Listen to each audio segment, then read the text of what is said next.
گناہوں سے نجات پانے کی رات، گناہوں سے بخشش پانے کی رات، اللہ کی بارگاہ اپنی گریہ زاری کرنے کی رات، اللہ کی بارگاہ اپنی فریاد رکھنے کی رات، اللہ کی بارگاہ اپنے مشکلوں کو پیش کرنے کی رات، اللہ کی بارگاہ اپنے ہر دکھ اور درد کو پیش کر کے رب کی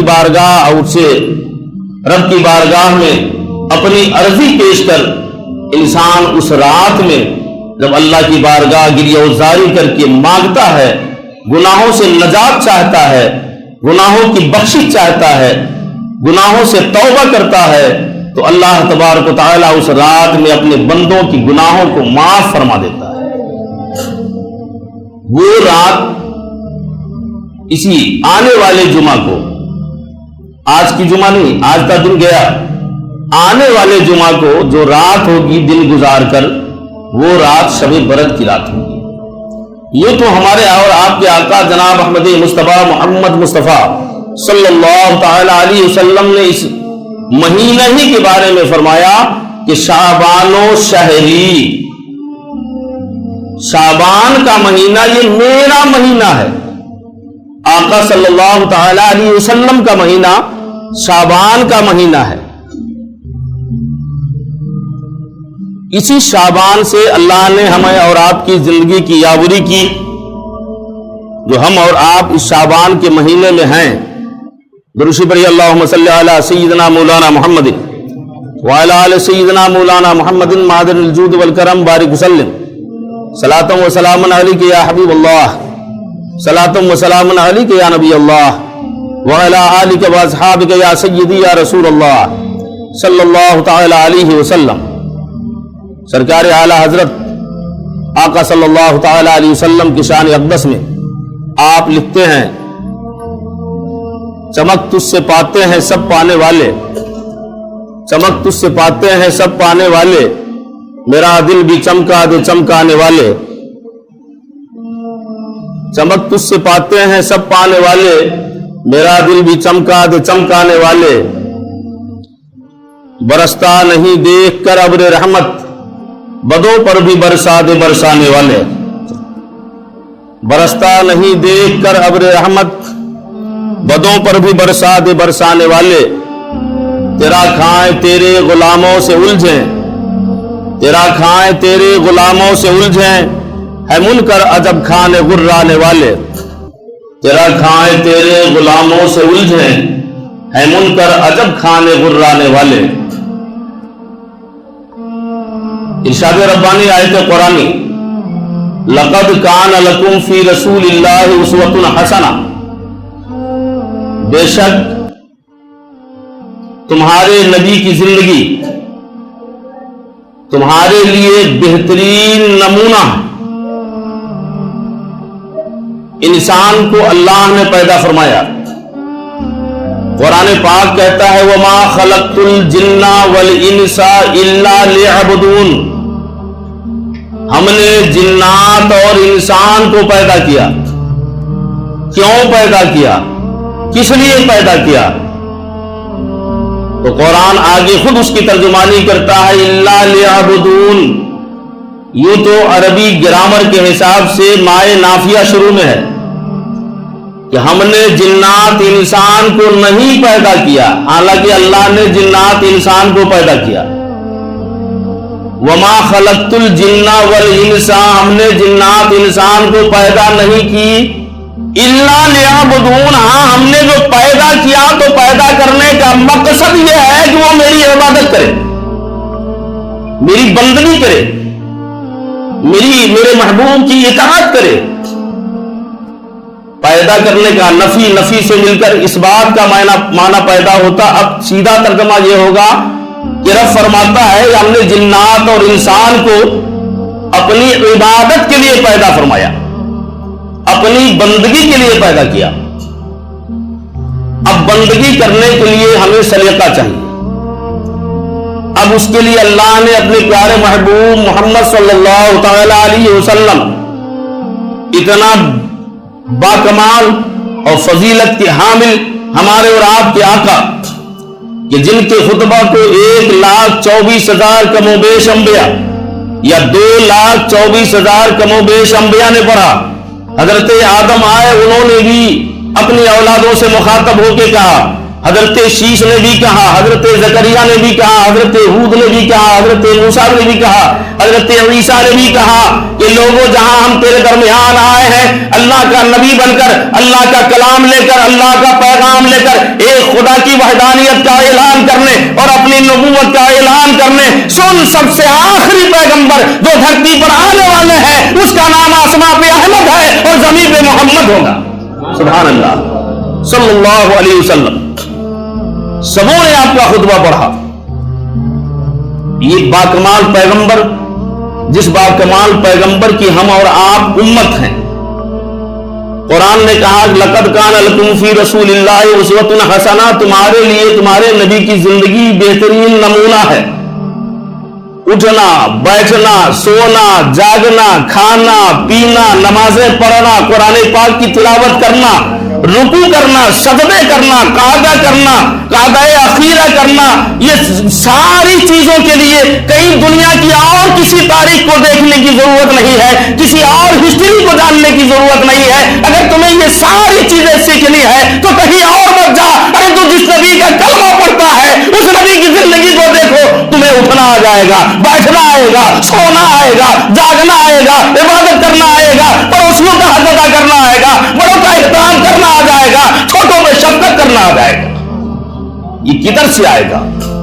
اس لیے تو قرآن نے اس کی ترجمانی کی لقد کان لکم فی رسول اللہ اسوۃ حسنہ. ان اپنی زندگی کے معاملات میں، کاروبار اور تجارت میں، ایک دوسرے کے ساتھ بات و بحث کرنے میں، ایک پڑوسی کو دوسرے پڑوسی کے ساتھ برتاؤ کرنے میں، یہ ساری چیزیں اگر آپ دیکھیں تو کہیں دوسرے سے سیکھنے جانے کی ضرورت نہیں ہے. بس نبی پاک کی زندگی پاک کو دیکھیے تو انشاءاللہ اگر اس مطابق ہم نے اپنی زندگی گزار لی تو فقد فاز فوزا عظیما. قرآن بولتا ہے کہ جس نے میرے نبی کی اطاعت کر لی، ان کی تابع داری کر لی، ان کی ان کی فرما برداری کر لی، فقد فاز فوزا عظیما، یقیناً وہ بڑی کامیابی کو گیا، وہی کامیاب ہوا، وہی کامران ہوا. اور جو کامیاب و کامران ہوتا ہے تو دنیا میں بھی باعزت با احترام ہوتا ہے اور عالم آخرت میں بھی اس کی عزت و احترام ہے. اللہ سے دعا کیجئے کہ مولا اپنے حبیب صلی اللہ علیہ وسلم کی سچی محبت عطا فرما. آقا فرماتے ہیں کہ شعبان میرا مہینہ. آقا نے اس مہینے میں روایتوں میں آیا، حدیثوں میں آیا، کثرت سے آپ نے روزہ رکھا، اللہ تعالیٰ کی رضا کے لیے کثرت سے روزہ رکھا. اور نماز کا اور شب بیداری کا عالم تو یہ کہ آپ جب راتوں میں کھڑے ہوتے تو قیام لیل فرماتے، اور قیام لیل اتنا لمبا قیام یعنی کھڑا ہونا اللہ کی رضا کے لیے کہ قدموں میں ورم آ جاتا، سوجن آ جاتا، اور سوجن ہی نہیں بلکہ اتنا سوجن آتا کہ وہ پھٹ جاتا تھا. پھٹ گیا. کہنے والوں نے کہا مصطفیٰ آپ تو معصوم عن الخطا ہیں، آپ تو گناہوں سے منزہ ہیں، آپ گناہوں سے پاک ہیں، پھر اس طرح کا قیام اللیل، اس طرح سے آپ کی عبادتیں، اس طرح سے آپ کی ریاضتیں. سیدہ عائشہ نے سوال کیا تھا، کہا عائشہ تجھے پتا نہیں کہ میں اپنے رب کی رضا کے لیے قیام لیل نہ کروں، اس کی بارگاہ سرو سجود نہ ہو جاؤں، جس نبی کا کلمہ پڑھے ان کی تقوی و طہارت، ان کی عبادت کا یہ عالم ہو. مگر آج ہماری عبادت کو دیکھیے، ہماری نمازوں کو دیکھیے، ہماری تقوی کو دیکھیے، ہماری طہارت کو دیکھیے. ہم شان سے کہتے ہیں میرا اسلامی نام ہے، مگر ذرا پوچھئے انہیں 5واں کلمہ یاد ہے؟ کہیں گے نہیں یاد ہے. وضو کے شرائط معلوم ہے؟ کہیں گے نہیں معلوم ہے. وضو غسل فرض ہو جانے کے بعد فرائض غسل کتنے ہیں یہ بھی پتہ نہیں ہوتا ہے. ہم تو کہنے کو مسلمان ضرور ہیں، نبی کا کلمہ پڑھتے ہیں، کلمہ طیب لا الہ الا اللہ محمد رسول اللہ صلی اللہ تعالی علیہ وسلم، مگر ارکان اسلام سے ہم کوسوں دور ہیں. ارکان اسلام سے کوسوں دور ہے. جبکہ ہماری زندگی میں نکھار کب آئے گا؟ ہم اللہ اس کے رسول کی بارگاہ میں اچھے کیسے ہو سکتے ہیں جبکہ ہمارا کردار بہتر ہو، ہماری گفتار بہتر ہو، ہماری رفتار بہتر ہو۔ یہ تو پروردگار بڑا رحیم اور کریم ہے، بڑا ستار و غفار ہے، اپنے بندوں کو تو معاف فرما دے، اگر وہ ایک آن میں چاہے تو معاف کرے، اور حساب میں آئے، حساب پر آئے تو ذرہ ذرہ کا حساب لے لے۔ اور وہ دن آئے گا، انسان زندگی میں دیکھتا ہے کہ جو انسان گنہگار ہوتا ہے، سیہکار ہوتا ہے، تو کچھ ایسے زندگی کے معاملات بھی سامنے آتے ہیں کہ ایک دوسرا دیکھ کے کہہ دیتا ہے کہ یہ اس وجہ سے ہے۔ حساب اللہ تو دنیا میں بھی لیتا ہے، قبر میں بھی لے گا، میدان حشر میں بھی لے گا۔ اس لیے ہم پر ضروری ہے کہ جس نبی کا ہم کلمہ پڑھتے ہیں، کلمہ طیب لا الہ الا اللہ محمد رسول اللہ صلی اللہ تعالی علیہ وسلم، اس رسول پاک سے ہم سچی محبت کریں، اور سچا امت ہونے کا ہم جہاں ہم دعویٰ کرتے ہیں وہاں بن کے ہم دکھائیں۔ اور بننے کا طریقہ کیا ہوگا، بننے کا ذریعہ کیا ہوگا؟ تو آپ کو نمازیں پڑھنی ہے۔ نماز جو انسان کے لیے 5 وقت فرض ہے، دعا کیجیے اللہ سے ہمیں ایک آدھ وقت بھی توفیق دے دے۔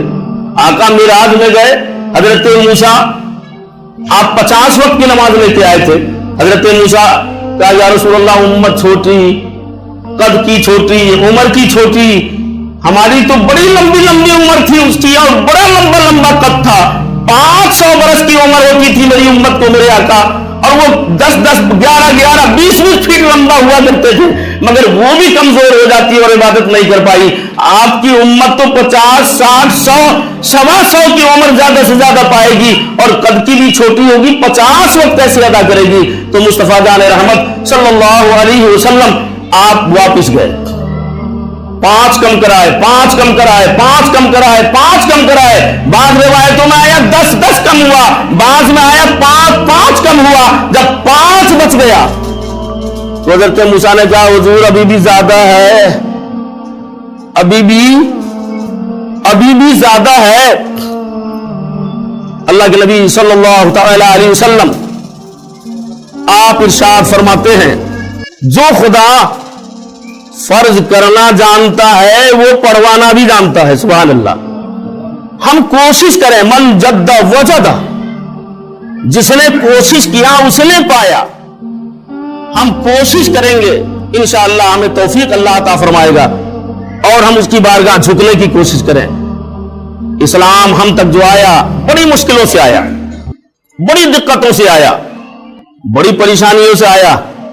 پانی جیسے درختوں میں پٹایا جاتا ہو، پانی نہیں، اسلام کی آبیاروں میں آبیاری کے لیے شجر اسلام میں حسین اعظم کا خون ڈالا گیا ہے، علی اصغر کا خون ڈالا گیا، علی اکبر کا خون ڈالا گیا، حضرت عباس علمبردار کا خون ڈالا گیا، حضرت خبیب کا خون ڈالا گیا۔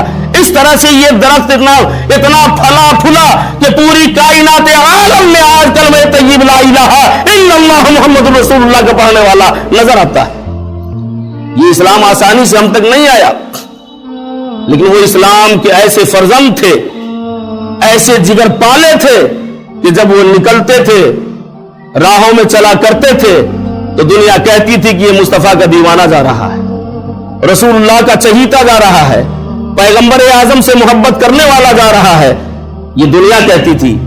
اور ایک آج ہم ہیں کہ ہم میں نماز بھی نہیں ہے، اور سب سے بڑی بات تو ہم پاک رہنے کی بھی کوشش نہیں کرتے، ہم پاک بھی رہنے کی کوشش نہیں کرتے۔ اللہ ہمیں توفیق عطا فرمائے کہ ہم پاک رہنے کی کوشش کریں، اور خود بھی اور ہمارے بچے بھی پاک رہنے کی کوشش کریں۔ آج حال یہ ہے مسلمانوں کا کہ دور اتنا ترقی کر گیا کہ وہ کھڑے کھڑے پیشاب کرتے ہیں، کھڑے کھڑے، اور نوجوان نے تو یہ فیشن بنا لیا، نوجوانوں نے فیشن بنا لیا۔ میں کہتا ہوں میرے نوجوان بھائی ذرا جانور کو دیکھ لے کہ جانور بھی جب پیشاب کرتا نا تو وہ جھک جاتا ہے۔ تو کیسا انسان ہے، یعنی اسے بھی اس کا خیال ہے کہ اب میری نجاست میرے جسم سے نکلتا ہے، جبکہ اللہ نے اسے وہ دماغ تو نہیں دی، لیکن اللہ نے تمہیں دماغ اور دل دیا، ہوش و خرد دیا، نبی کے کلمہ پڑھنے کا دعویٰ بھی تیرے اندر ہے، قرآن کی تلاوت بھی تو سنتا ہے, کلمہ پڑھنے کا دعویٰ بھی تیرے اندر ہے, مگر تو کھڑے کھڑے فیشن بنا لیا. کل خدا نے اگر پوچھ دیا, مصطفیٰ جان رحمت صلی اللہ تعالی علیہ وسلم نے اگر سوال کر دیا کہ میری امت میں نے تمہیں کلمہ اس لیے دیا تھا, قرآن اسی لیے دیا تھا, نماز اسی لیے دیا تھا, اسلامی نام اسی لیے دیا تھا کہ تو کھڑے کھڑے کرے, تو جواب کیا ہوگا؟ کتنا شرمندہ وہاں ہو جائیں گے, یہ سفید سفید چہرے کتنے کالے نظر آ جائیں گے, ہماری زبان پہ کوئی جواب نہیں بن سکے گا. حدیث پاک میں آیا, مصطفیٰ نے فرمایا التنظیف نصف الایمان, پاک رہنا یہ آدھا ایمان ہے. کہیں آیا التنظیف جزء من الایمان, پاک رہنا تو ایمان کا آدھا حصہ ہے. تو جب ہم پاک نہیں رہنے کا خیال کریں گے پھر اللہ کیا کیا منہ دکھائیں گے؟ ہم ایمان والے کیسے بن سکیں گے, مومن کامل کیسے ہو سکیں گے؟ جبکہ قرآن کہتا ہے ایمان والو ایمان لاؤ تو مکمل ایمان لاؤ, آمنو و آمنو, اے ایمان والو کامل ایمان لاؤ. ہم مومن ہیں, اللہ سے دعا کیجئے کہ اللہ اپنے حبیب صلی اللہ تعالی علیہ وسلم کے صدقے ہمارے اور آپ کے دلوں میں اپنے محبوب کی سچی محبت عطا فرمائے, اطاعت کی توفیق عطا فرمائے, نجاستوں سے پاک رہنے کی توفیق عطا فرمائے. کتنا حسین اسلام ہے, کائنات عالم میں تلاش کیجئے تو اس مذہب کے علاوہ کوئی دوسرا مذہب نظر نہیں آئے گا. جتنا حسین اور جتنا آسان, ان الدین یسر ولا تعسر, دین میں تو آسانی ہے سختی نہیں ہے. جب پانی نہیں ملتا ہے نا تو مٹی کا ڈھیلا لے لو, اور سدھ مٹی بھی خالص اگر نہیں ملے نا تو پھر ایسا پتھر اٹھا لو جس پہ مٹی لگی ہے جو تمہارے پیشاب کو جذب کر لے تو اس سے پاکی حاصل کر لو. کتنا آسان یہ دین نے ہمیں عطا فرمایا. کہا وہ نمازیں پڑھنی تمہیں پانی میسر نہیں ہے تو مٹی پر ہاتھ مارو, تیمم کر لو اور پھر نماز پڑھ لو. سبحان اللہ, کتنا آسان ہے, کتنی آسانی دی ہے. آج یہ دل میں عہد کر لیجئے, شعبان المعظم, معظم کا مہینہ جسے میرے آقا نے فرمایا یہ میرا مہینہ ہے, ہم اسی مہینے میں توبہ کریں اللہ کی بارگاہ اور رب سے وعدہ کریں کہ مولا تیرے محبوب کے مہینے میں ہم وعدہ کرتے ہیں کہ ہم 5 وقت نماز پڑھیں گے. وعدہ کر لیجئے, خود پڑھیے, بچوں کو سبق دیجئے. باپ جب انوکھا ہوتا ہے نا تو بیٹا بھی انوکھا ہوتا ہے. باپ جب مہذب ہوتا ہے تو بیٹا بھی مہذب ہوتا ہے. آپ جب پاک رہیں گے تو آپ کے بچے بھی پاک رہیں گے اور آپ کے گھر کی ماں بہنیں بھی پاک رہے گی. اور جب آپ پاک, بچے پاک, گھر کے ماں بہن پاک, یہ سب پاک ہو, پھر جو خوراک آپ کے منہ میں جائے حلق سے نیچے اترے, پھر وہ خوراک تو دیکھیے نور ہے, وہ نورانیت پیدا کرے گا. پھر اپنی زبان سے اپنے مشکلوں میں خدا کو یاد کیجئے, پکاریے مولا میری فلاں مشکل ہے, نبی کے صدقے حل فرما دے, انشاءاللہ وہ مشکلیں حل ہوتی نظر آئے گی, پریشانی دور ہوتی نظر آئے گی. کی محمد سے وفا, تو نے تو ہم تیرے ہیں, یہ جہاں چیز ہے کیا, لوح و قلم تیرے ہیں, اور محمد کی محبت دین حق کی شرط اول ہے, اسی میں ہو اگر خامی تو سب کچھ نامکمل ہے. اللہ ہمیں آپ کو توفیق عطا فرمائے, آمین یا رب العالمین. بجائے سید المرسلین وما توفیق الا باللہ.